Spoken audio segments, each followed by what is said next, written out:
It's time to review more Highlander. Last time the video was too long, so this time we're just going to do 4 episodes and more clips from the episodes. Episode 7 is called Mountain Men and gives us a new intro.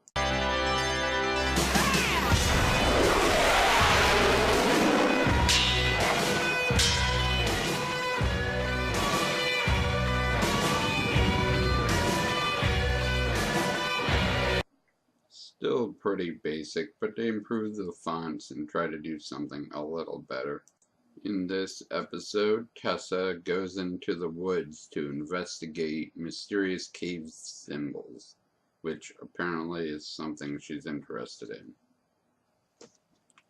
But while she's there, she's immediately kidnapped by 3 mountain men, led by Mark Singer.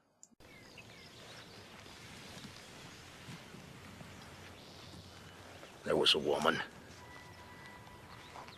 Joshua's ma.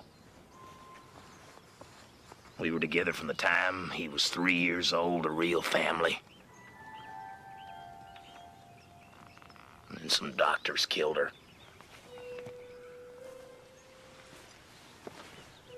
He tells her that she's going to become his wife, and one of his buddies tries to take her away from him, and his son that he talked about in that clip ends up trying to protect her, and it's crazy. It's a Tessa heavy episode. It's not really needed. It doesn't really establish any new Highlander rules other than you can chop people's head off with an axe. It doesn't have to be a special Highlander's sword.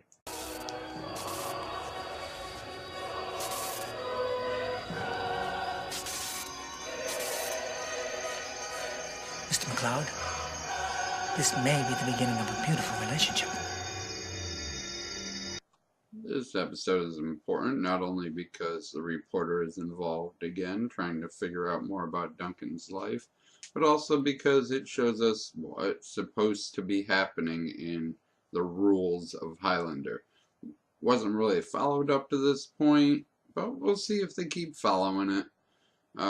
So scars heal automatically through magic Highlander powers.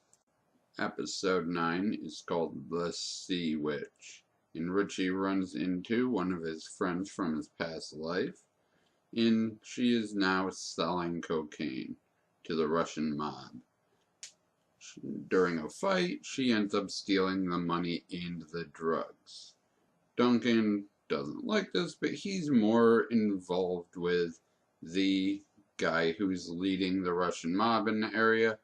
He has a former connection to the guy. In the service of the clan MacLeod.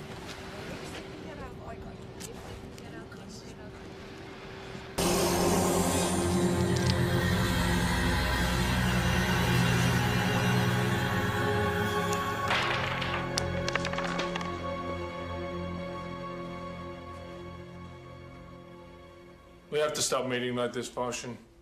It's been little more than half a century. What will people say? Who cares? Yeah, I'll let you figure out what that relationship is.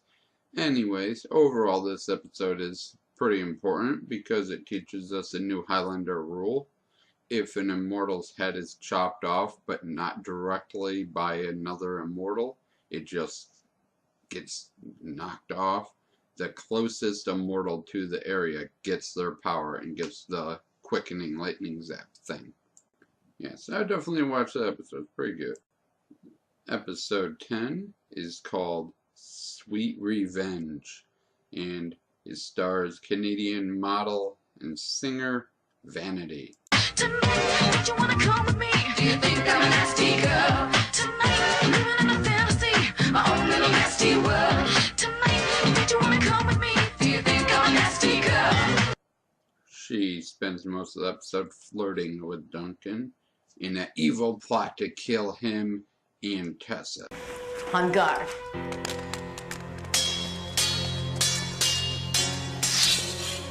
You're very good.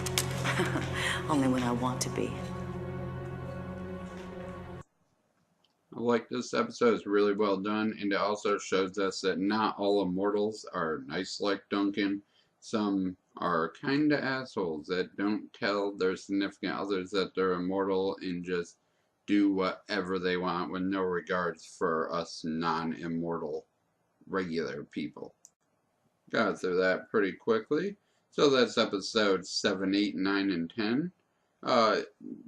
Mostly Immortal of the Week stuff. It's what I remember the show. It's starting to be much more the show I remember.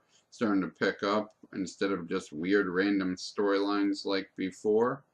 So, yeah, I like the show better than I did from the first 6 episodes.